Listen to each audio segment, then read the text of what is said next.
नमस्कार मॉम किचनमध्ये आपलं सर्वांचं स्वागत आहे। आज आपण भेटत आहोत एका नवीन रेसिपीसह खानदेशातील तुरीच्या दाण्यांची चटणी। तर बघूया कशी रेसिपी।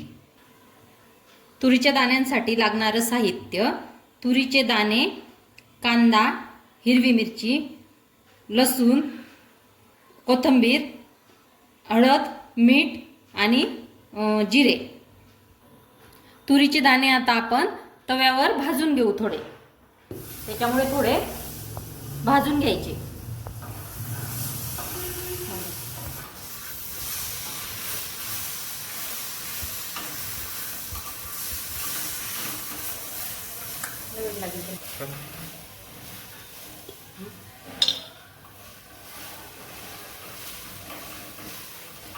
थोडं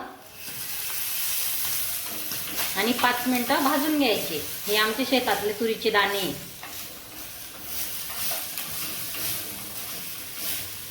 5 मिनिटं भाजून झाले की काढून घ्यायचे। नंतर हिरव्या मिरच्या टाकायच्या भाजायला। हिरव्या मिरच्या टाकायच्या भाजायला आणि तिखट आपल्या आवडीनुसार कमी जास्त आपण करू शकतो। आता मिरच्या भाजून घेऊ आपण।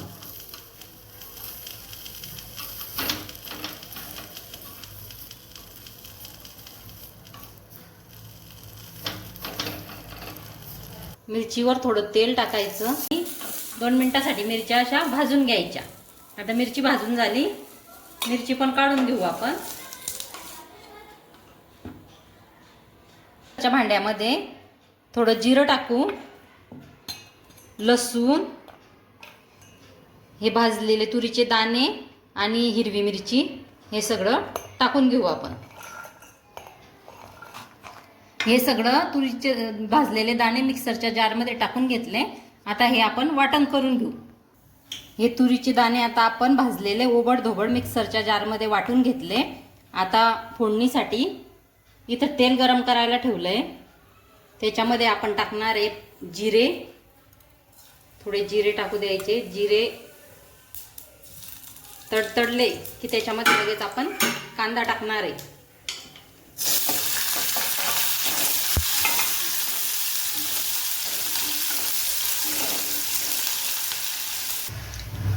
कांदा चांगला गोल्डन ब्राऊन झाला की त्याच्यामध्ये ही हळद टाकून द्यायची आपल्याला।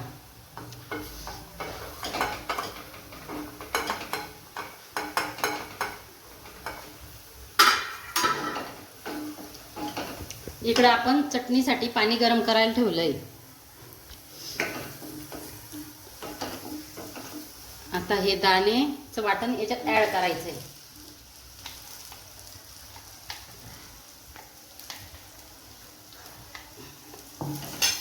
5 मिनिटं तेलावर होऊ द्यायचं हे। नंतर त्याच्यात पाणी ऍड करायचं।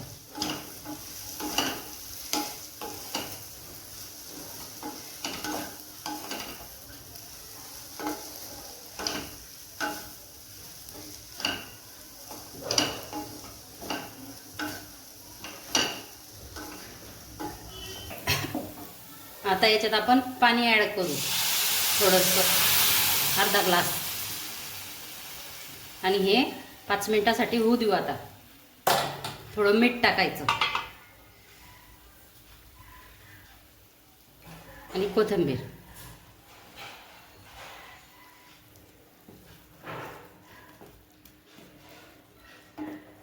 आता हे 5 मिनिटं उकडीसाठी ठेवून देऊ। दाणे छान शिजून जातील। 5 मिनिटांनंतर दाखवते। हे बघा आपली चटणी किती सुंदर छान दिसते। मस्त चटणी झाली गावरान पद्धतीची तुरीच्या दाणे। व्हिडिओ आवडला असेल तर व्हिडिओला लाईक करा, शेअर करा, सबस्क्राईब करा। भेटूया आपण लवकरच नवीन व्हिडिओ घेऊन। धन्यवाद।